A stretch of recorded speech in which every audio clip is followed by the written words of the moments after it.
Hey everybody, I want to make this video. I'm going to go over the Smith & Wesson 7.5-inch barrel Performance Center 460 Magnum revolver.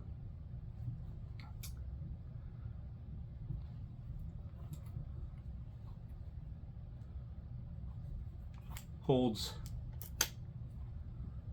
5 rounds.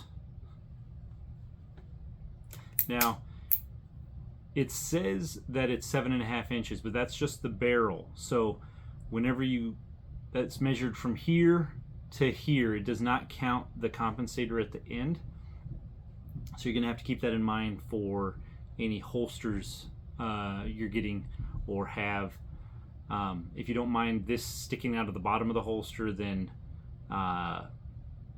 standard or your 7-inch will fit, but it will have stuff hanging out the bottom. Has a Picatinny rail on top for mounting optics. Forward sight is fiber optic with a standard rear sight. Comes with the Hogue rubber grips for mitigating recoil. Now the 460 Magnum will shoot 460 Magnum, 454 Casull, and 45 Colt. So those look like this. So you got the 460 Magnum next to 454 Casull next to 45 Colt. Now, if you want to go do some target practice, 45 Colt's going to be the most economical cartridge to shoot out of this and the lightest shooting. Hardly feels like anything whenever, as far as felt recoil, when you're shooting 45 Colt out of this handgun. 454 Casull, you know you're holding on to something, but it doesn't hurt to shoot. At least it doesn't hurt me. I fired titanium ultralights and stuff like that in the past that were in a 38 Special or 357 Magnum that were so light, like very light to carry, but whenever you shoot the gun, all the recoil goes right into your palm and it stung to shoot, even though they were much lighter cartridges than these. So I pretty much stay away from those. I'll do steel frame for revolvers, but I'm not interested in any of the titanium or ultralight stuff. So 454 Casull, you know you're holding on to something. The 460 Magnum, none of them hurt to shoot, but this one has the most recoil. The brake on the front helps with that, but does not mitigate it entirely.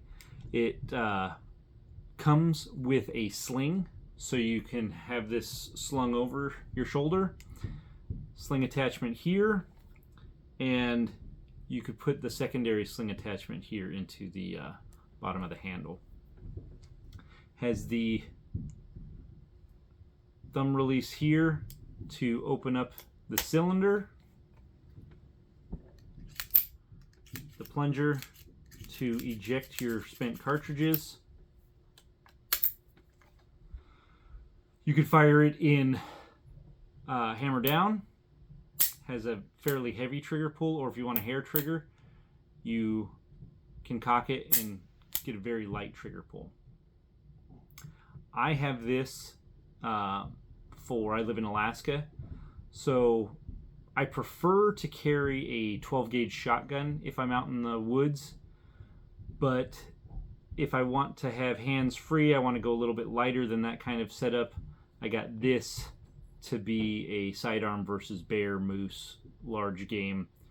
If I took it out in the woods, I would feel comfortable carrying it with the 454 or the 460. My old bear gun was a 454 Casull, and I carried these. These are the Buffalo Bore Dangerous Game 300 grain solid copper projectiles is what this guy is, and that's what I carried before I got this. Now I have these 460 Magnums. These are hard cast lead flat nose, and I don't know. I'm confident that a bear or a moose, best thing to do is just to avoid them, avoid the conflict. But if one's coming down on you, I want to be able to stop it. So this is the Smith & Wesson 460 Magnum Performance Center model. Hope that helped. Thanks.